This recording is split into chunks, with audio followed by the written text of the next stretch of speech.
Hujak tungmani koktuma bishingti kotor chasung mangka pulis de BSF Srangshali Shanjo Thansha Shaktorwe অভিযান চালকে কমলাসাগর আদি আমচে কুংমা কেরান সিদ্ধি মাঙ্কা police নি থানি সাইমাঙ্কা মধুপুর থানানে পুলিশ দিয়ে কমলাসাগর মিয়াপাড়া BSF ক্যাম্পনি থানি কক্তমা ফাইকাজে কমলাসাগর চা বাগানে মেরাটিলে আমচে 15 নম্বর পয়েন্টে আদি লাইক কুংমা সিদ্ধি পাচা খাইনানি চাইতে গইতগো ও অনুযায়ী আগিনি Cimino preparation নাউই আমচে নাইকল মানারাকা police de BSF শাংকার ফিয়া থানসাকে পাতে উঠায়ও থাঙ্গি কেফেক মানে ফালনাইর সিদ্ধিনি বস্তা রত্ন মেরাটিলা 15 নম্বর আমচে কাইসা ডুঙ্গানি বিসঙ্গ হুই তনিরি খাই থাঙ্কানি সাইমাঙ্কা রুতুমুং খাই কাই চিনুই বস্তানি বিসঙ্গ যতি 360 কেজি কেরান সিদ্ধি বাঙ্কা পুলিশ de BSF মানমানি সিদ্ধি হাতে ঢোকা বোঝা 11 লক্ষ রাং উনাই হিনি সাইমাঙ্কা উলো মধুপুর থানে পুলিশ সিদ্ধি রত্ন জব্দ খাইকাতে থানা তুবি ফাইকা ও কগ মধুপুর থানে উস্তি শাখা হুজক তমানি কক্তমা বিসিংতে ও চা সুমাঙ্কা ফিয়াবো অপাতে মুঙ্গ তাবুকফুনো জরা কেবro এরেস খাই বায়াকো অবনি বিসঙ্গ এনডিপিএস আইনি আন্ডার কাইসা মামলা রুজু খাই আমজুগি নাইনি ফাকে চেঙ্গি রেখা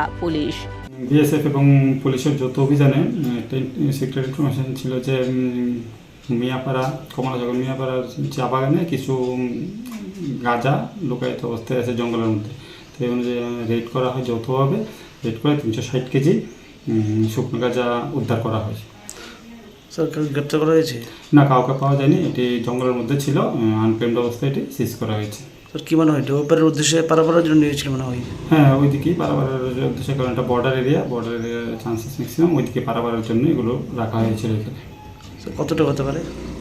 ব্যুরো রিপোর্ট এশিয়ান টাইমস।